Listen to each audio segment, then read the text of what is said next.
from Black Ink. Hi,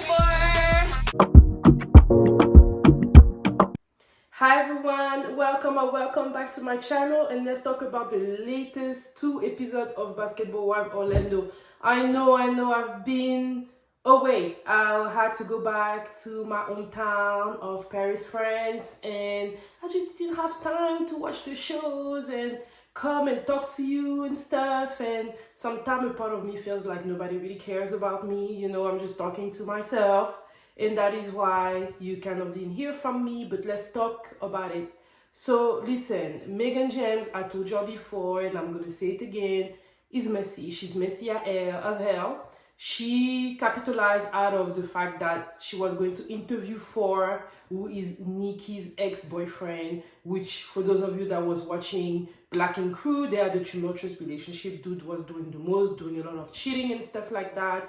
And her not telling Nikki, who is supposed to be her friend, that Fall was gonna be there was because it was for shock value, right? It was gonna be good for a podcast, but it was also going to be good for the actual Basketball Wives Orlando show. I'm proud of Nikki because she didn't really stay cool. She stayed cool when she could have really made a mess about it and be mad at Meghan, but she stayed cool, and I'm proud of her, right? So on last week's episode, they did end up talking, and let's just say that Nikki is not trying to be on Meghan's bad side. Meghan is the madam. She's the madam when it comes to the show. She's the center. She's the one that brings everybody together. And I think that Nikki is not trying to be at odds with her, which is why she was quick to accept her apology. Meghan did apologize to her, but at the end of the day, I don't think it was genuine. Meghan wanted a shock value moment. She wanted to use Nikki. And it also makes me realize while watching the show that none of those girls are really friends. None of them are friends, and very few of them are genuine. Talking about friendship, Mulan discussion with Nique. I mean, Mulan, you need to take accountability. You don't know how to be a good friend. You were telling the other girls about Nique business, which you shouldn't have done that.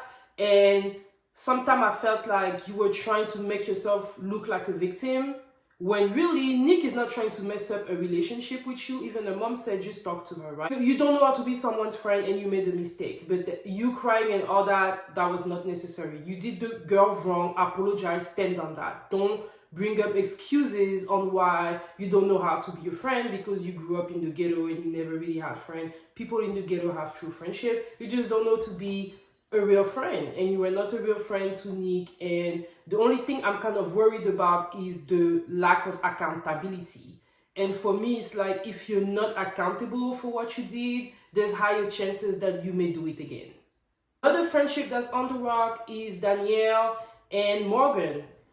Basically, Danielle at the end of the episode is surprised that when she is calling Morgan, Morgan is not picking up her calls.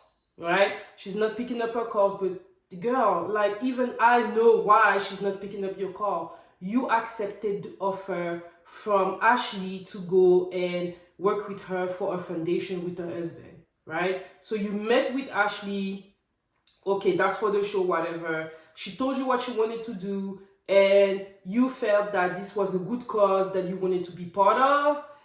And you didn't really, take in accountability the fact that this girl really hurt someone that you're saying is your friend. In the previous episode, she admitted that she literally gave her ex-husband her address so that he can serve her. And you've seen how sad Morgan is when it comes to Ashley. Like, not even sad, like how angry. Like, that situation is really touching her. And we even saw it when Morgan was talking to her sister. Girl is hurt. And you making that decision without talking to your friend and actually going is a problem. Did you let her know before you went?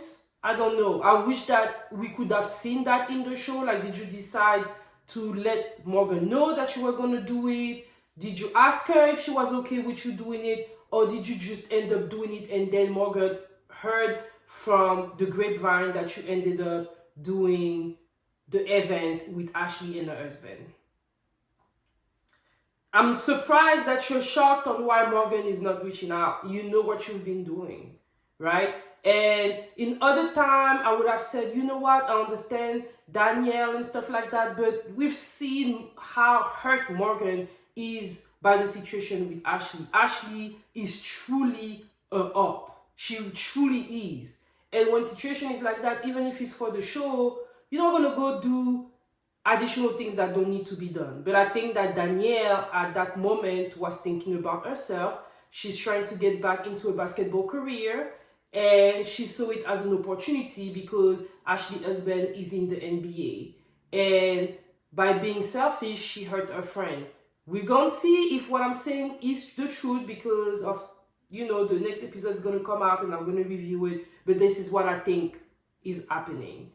Basketball Wife Orlando has been okay, less fighting, which is good. The storyline are actually more genuine. I'm still enjoying the show. I don't have to stop a lot in between. It was nice to see the gender reveal.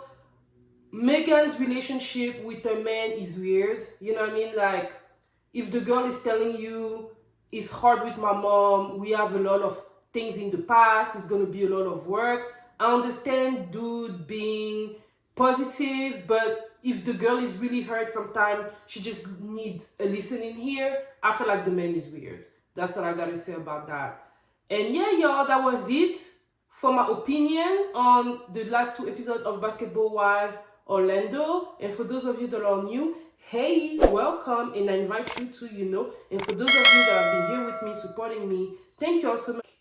Bye, and I'll see y'all soon. Bye.